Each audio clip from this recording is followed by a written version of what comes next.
Good morning student. हम पढ़ेंगे कक्षा 6वीं की हिंदी छत्तीसगढ़ भारती। देखिए, हम पढ़ रहे थे पाठ 21 छत्तीसगढ़ दर्शन। छत्तीसगढ़ के बारे में पढ़े थे। भारत का हृदय स्थल क्या है? छत्तीसगढ़।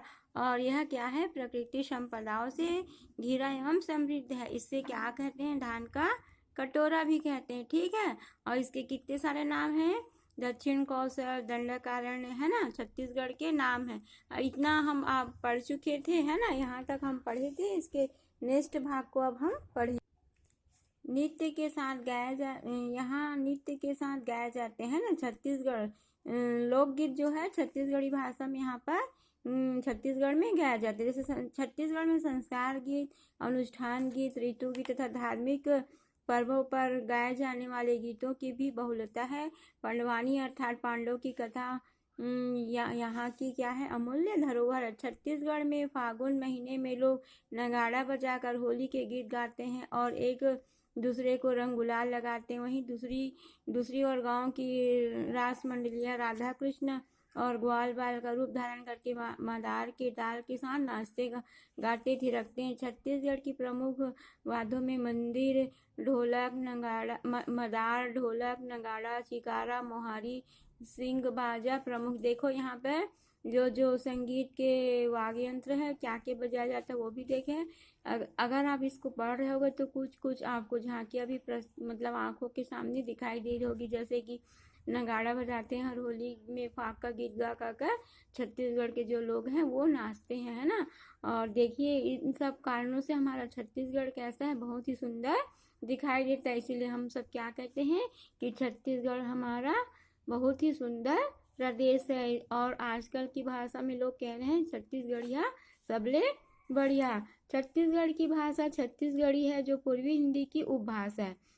यह सरस और प्रभावमयी तो है ही, साथ ही ब्रज भाषा की तरह मधुर भी है। यहाँ की 85% जनता यही भाषा बोलती है। इसके अतिरिक्त हिंदी और उड़िया भाषाएं भी यहाँ प्रचलित है। विभिन्न बोलियों के अंतर्गत लरिया, सादरी, कुड़ुक, उराव, सरगुजिया, गौड़ी, हल्बी आदि जनमानस पर अधिकार किए हुए। देखिए यहाँ पर और कुछ जाति की जो बोलियां हैं वह भी बोली जाती है। छत्तीसगढ़ में साहित्य का भी काफी प्रमुख स्थान है। हिंदी काव्य, निबंध, कहानी आदि विधाओं में छत्तीसगढ़ के साहित्यकारों का विशेष योगदान रहा। लोचन प्रसाद पांडे, मुकुंदर पांडे, माधवराव सप्रे, गजानन माधव, मुक्तिबोध, प्रद्युम्नलाल, पुन्नालाल बख्शी, हरि ठाकुर, सुंदरलाल शर्मा, नारायण लाल परमार, जगन्नाथ प्रसाद भानु, द्वारिका प्रसाद तिवारी, विप्र श्रीकांत वर्मा, लाला जगदलपुरी, पंडित रामदयाल तिवारी, बाबू प्यारे, लाल गुप्ता, पंडित केदारनाथ ठाकुर इत्यादि ऐसे नाम हैं जिनकी कृतियों से हिंदी और छत्तीसगढ़ी साहित्य की भी इनकी श्रीवृद्धि हुई है। देखो यहाँ पे जो दिया है वो छत्तीसगढ़ के जो लेखककार कविकार हैं साहित्यकार उनके नाम है। स्थापत्य कला की दृष्टि से छत्तीसगढ़ का अपना वैभवपूर्ण गौरवपूर्ण इतिहास रहा है। छत्तीसगढ़ के प्राचीन मंदिर, दुर्ग, शिलालेख, राजमहल इत्यादि यहाँ की स्थापत्य कला के अनुपम उदाहरण। यहाँ के प्राचीन मंदिरों का निर्माण गुप्त काल कलचुरी काल में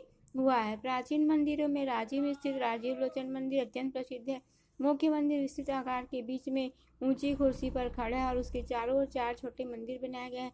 गर्भगृह में भगवान विष्णु की एक चतुर्भुज प्रतिमा है। उनके हाथों में शंख, चक्र, गदा और पद्म ये 4 आयुध हैं। यही प्रतिमा राजीव लोचन के नाम से प्रसिद्ध है। सिरपुर में स्थित लक्ष्मण मंदिर स्थापत्य कला की दृष्टि से छत्तीसगढ़ की धरोहर। देखो राजीव में राजीव लोचन की मूर्ति कैसी है और सिरपुर में लक्ष्मण मंदिर है। ये सब क्या है? छत्तीसगढ़ के धार्मिक स्थल है जिसके बारे में दिया गया है। इसका निर्माण पांडु वंश के राज्यकाल में हुआ। कहा जाता है कि राजा श्रीगुप्त की राजमाता वाष्टा द्वारा अपने पति की स्मृति में यह मंदिर बनवाया गया था। गर्भगृह का प्रवेश द्वार पाषाण तथा ऊपर का शिखर पूर्ण रूपेण ईंटों से बना। देखो ये मंदिर कैसा बना हुआ है। बस्तर के बारसू में शिव जी का एक मंदिर। यह मंदिर 32 खंभों पर स्थित है। इस खंभों पर सुंदर नक्काशी की गई। खंभों में नाग और विभिन्न देवी देवताओं की प्रतिमाएं उत्कीर्ण की गई है। बस्तर के कुटुम्बसर की गुफाएं, चित्रकूट का जलप्रपात, दंतेश्वरी देवी का मंदिर दर्शनीय। कवर्धा से लगभग 16 किलोमीटर दूर जंगल में भोरमदेव का मंदिर जो छत्तीसगढ़ खजुराहो के नाम से विख्यात है।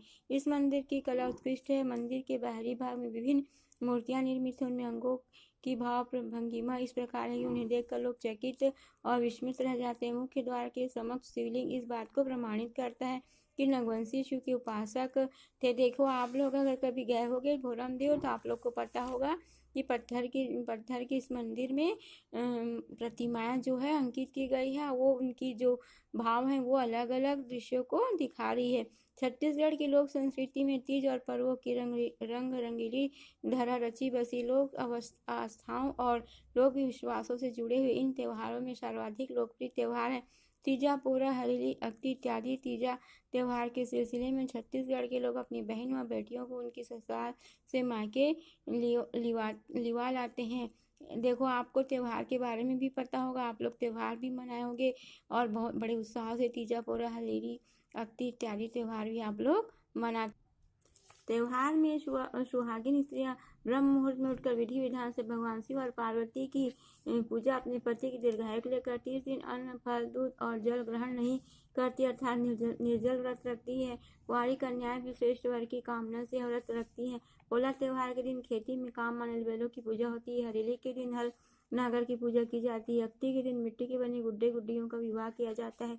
इस दिन को विवाह के लिए अत्यंत शुभ तिथि मानते विवाह गौना जैसे मांगलिक कार्य आज के ही दिन से आरंभ हो जाए। देखो इस पैराग्राफ में आपको त्योहार के बारे में दिया गया है कि तीज का त्योहार, हरेली का त्योहार, पोला का त्योहार कैसे मनाते हैं और उसमें क्या क्या हम विधि विधान से उसकी पूजा करते हैं। एक नवोदित राज्य होने के कारण छत्तीसगढ़ के विकास की अनंत संभावनाएं। छत्तीसगढ़ का प्राकृतिक वैभव, उसकी सांस्कृतिक और समूच की अनूठी है। छत्तीसगढ़ इस माटी का श्रृंगार हम सभी को मिलकर करना है। समृद्ध संस्कृति धरोहर की समृद्ध समाज की पहली पहचान है। छत्तीसगढ़ की सांस्कृतिक विरासत यह सिद्ध करती है कि हमारा राज्य सदियों से हर क्षेत्र में समृद्ध रहा है। हमारा दायित्व है कि हम अपनी इस अमूल्य धरोहर को अक्षुण्ण बनाए रखें। यह तभी संभव होगा जब हम समाज के लोग शिक्षित हो। हमें अपने राज्य की आध्यात्मिक, सांस्कृतिक और प्राकृतिक संपन्नता पर गर्व है। देखो आप सभी को छत्तीसगढ़ पर गर्व होना चाहिए क्योंकि छत्तीसगढ़ में अनेक प्रकार की दार्शनिक स्थान, यहाँ की बोली भाषा सब कुछ क्या है, एकदम विभिन्न है, विशिष्ट है ना, महत्व रखती है। इसलिए हम सबको छत्तीसगढ़ के विकास के लिए, छत्तीसगढ़ की सरकार को इसके विकास के लिए हमेशा आगे रहना चाहिए और तत्पर रहना चाहिए। इस तरह आपका ये जो पार्ट है कंप्लीट हुआ। ये पार्ट के साथ साथ हमारा हिंदी का जो सब्जेक्ट है वह कंप्लीट होता है।